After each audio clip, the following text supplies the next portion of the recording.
pastor's funeral in a remote town may have been one of the earliest superspreader events of the Democratic Republic of Congo's latest Ebola outbreak. Through interviews with more than 20 people and a review of hospital and burial records, Reuters reconstructs how the virus may have circulated undetected for months. Take a look at the report. When Pastor Paluku Makundi Dennis died at a hospital in Bunia, eastern Congo on February 3rd, doctors said the cause was a sudden bout of peritonitis.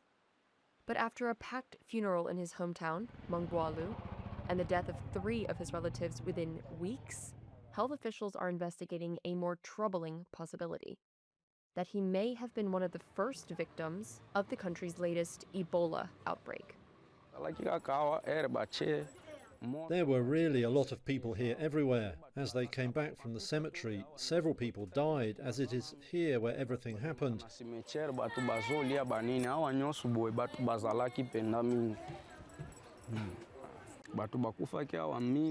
But still, recently people are not dying as before.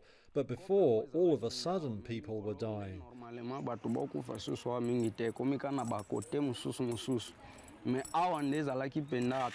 Even 2 to 3 in the same house, because of this coffin story.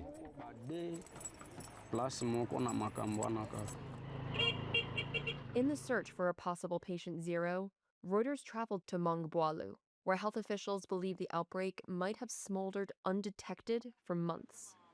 Through interviews with more than 20 people across eastern Congo, and a review of hospital ledgers, burial records, and internal government reports, Reuters assembled what may be the clearest reconstruction yet of one of the outbreak's earliest superspreader events, the funeral of Pastor Paluku. Mongwalu is a remote mining town made up of red dirt roads and makeshift gold camps. This is where Paluku's body, in a wooden coffin, was driven to be buried. But this road from Bunia to Mongwalu, full of potholes, caused the coffin to break. Relatives hurried to buy a new one and transferred Paluku's body before sunset. Jean-Marie Bakendedia was at the funeral. When the coffin was changed around 4 p.m, the people went to the cemetery, and on their return around 6 p.m, they burned the coffin. In the days after the funeral, residents near the family compound began falling ill. Fever, vomiting, bleeding, symptoms similar to those of Ebola. The mayor of Mongwalu told Reuters 48 deaths were recorded within 2 weeks of the burial. 3 of the pastor's close relatives died just weeks apart. Bertha was Paluku's mother. She says that after the funeral, rumors started to spread. Word swept through the town that the damaged coffin, which was replaced, had been set ablaze. In the Nunde community, burning even a damaged coffin is seen as an affront to the ancestors. I don't know what's happening in the neighborhood. After the burning of the coffin and the death of Paluku, we started hearing rumors that his coffin was going around at night in the neighborhood, particularly in Shun 1. One day I decided to check for myself. I prayed to God and went out at night to see if these rumors were true. I walked alone between 1 and 2 a.m. in the neighborhood to observe what was really happening, but I saw absolutely nothing. As the death toll mounted, residents began searching for answers, not in clinics, but in the events surrounding the burial. And soon, the story took on a life of its own online. A local music group wrote a song about the rumors, with lyrics like, "We hear a coffin is wandering Mongwalu, leaving devastation behind." And it ignited a TikTok craze across eastern Congo, with users posting videos like this one, showing coffins appearing to move by themselves. Indeed, there were rumors about this coffin. When the young people burned the coffin, and a few days after, people started dying in the neighborhood.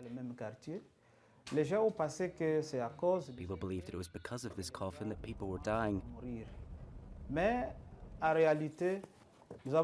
But in reality, we noticed that it was not because of the coffin. Apparently, the disease had already started, and the scenario happened after.